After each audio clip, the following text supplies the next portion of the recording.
Hi everyone, Aaron here for Zollotech, and this week we have a lot to talk about with the upcoming iPhone 18, iPhone Fold, and iOS 26 versions in the near future. This is your weekly Apple News update for the last week of 2025. Apple chip prices will not be impacted this time around by upcoming tariffs, at least for another year, due to a delay in the impact date. A new Federal Register filing shows that the increase will happen on June 23, 2027, and that's only if Apple doesn't make another deal or have something change before then.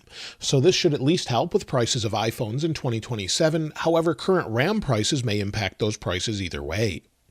Now, Tesla may be finally adding their cars to Apple CarKey. Based on code found by Not a Tesla app, Tesla is referencing Harmony Wallet keycards.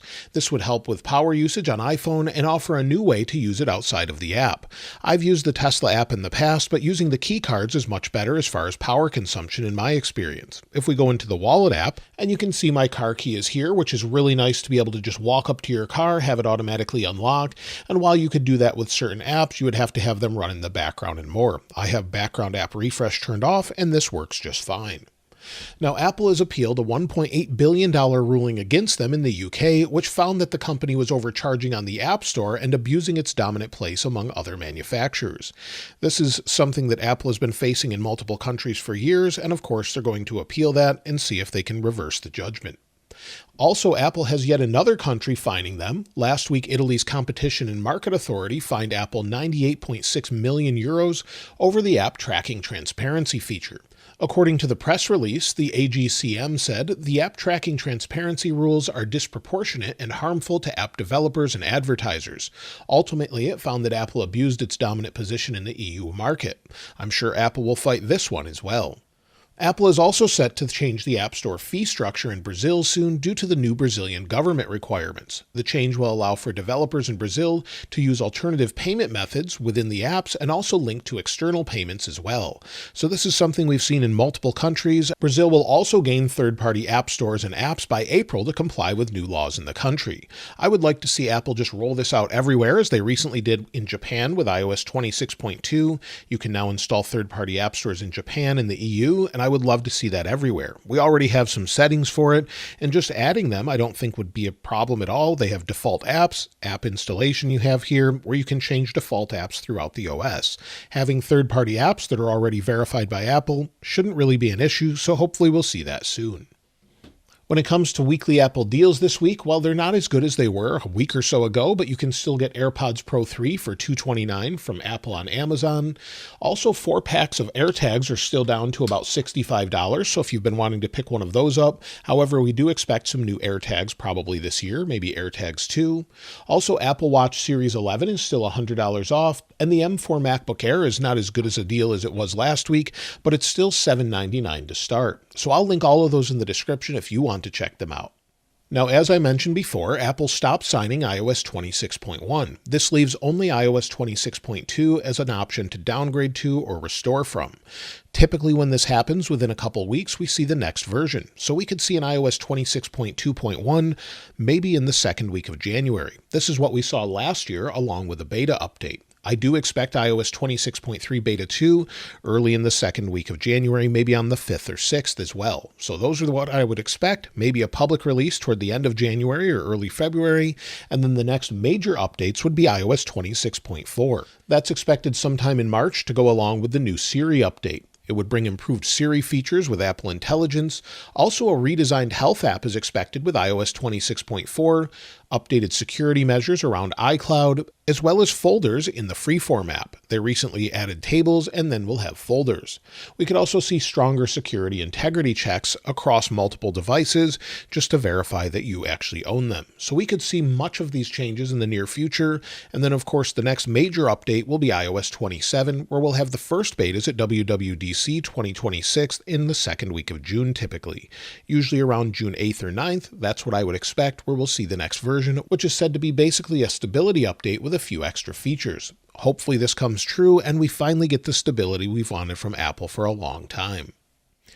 When it comes to the iPhone 18, it's expected to be much the same as the iPhone 17 as far as design. However, it looks like iPhone 18 sensors for the cameras could be updated and made by Samsung this year in Texas.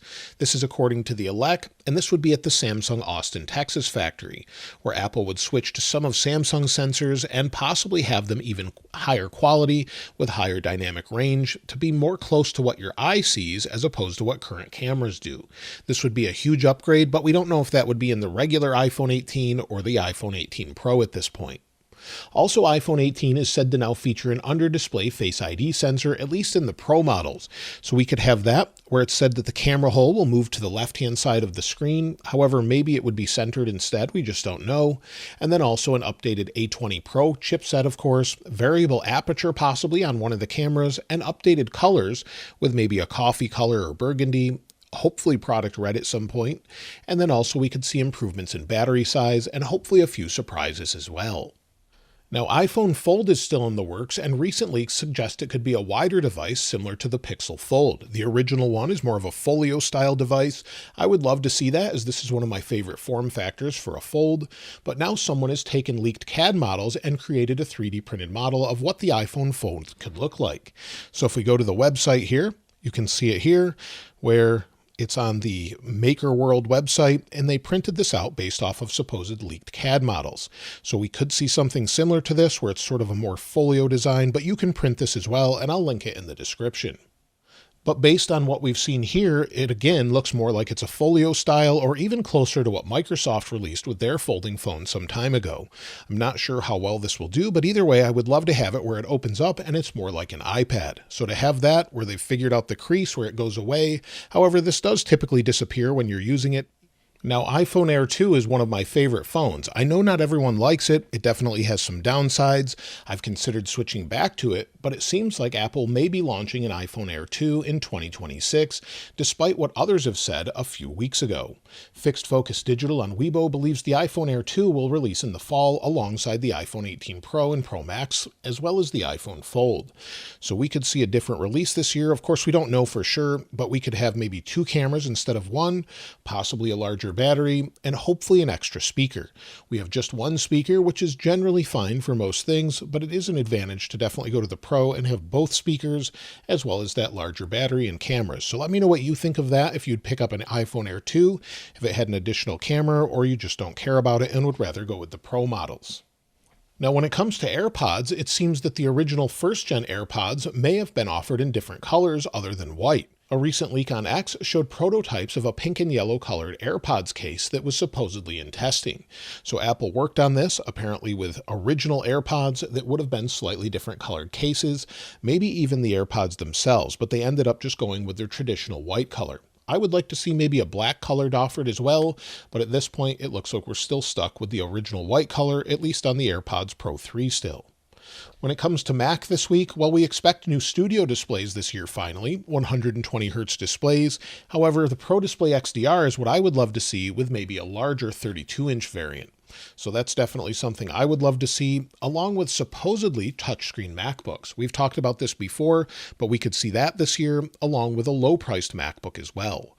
All of those things are expected, and the other thing that's expected that we didn't get this past year, that many people rumored we would, as a new home device. And we could get a new HomePod Mini this year, as many thought this would come out at the end of 2025, but it seems maybe Apple's waiting to change the whole home lineup with a new HomePad-style device, with a screen on it, and possibly with the new Siri integration. So maybe they're just waiting for the Apple Intelligence update after iOS 26.4 so that they bring those things along. But either way, we could see a whole new home change with Apple, where we could control more devices in a better way. It's sort of been mixed if you've been using any of those, whether it's from Amazon or Apple or any other manufacturer, Google with Nest. Some of those things are just difficult to work with interoperably. So I would love to see some updates there with something making it simpler. So that's everything this week so far to expect. I expect some big changes next year with many new products as well. Let me know what you're looking most forward to in 2026. And of course, I'll link this wallpaper in the description like I normally do. If you haven't subscribed already though, please subscribe. And if you enjoyed the video, please give it a like. As always, thanks for watching. This is Aaron. I'll see you next time.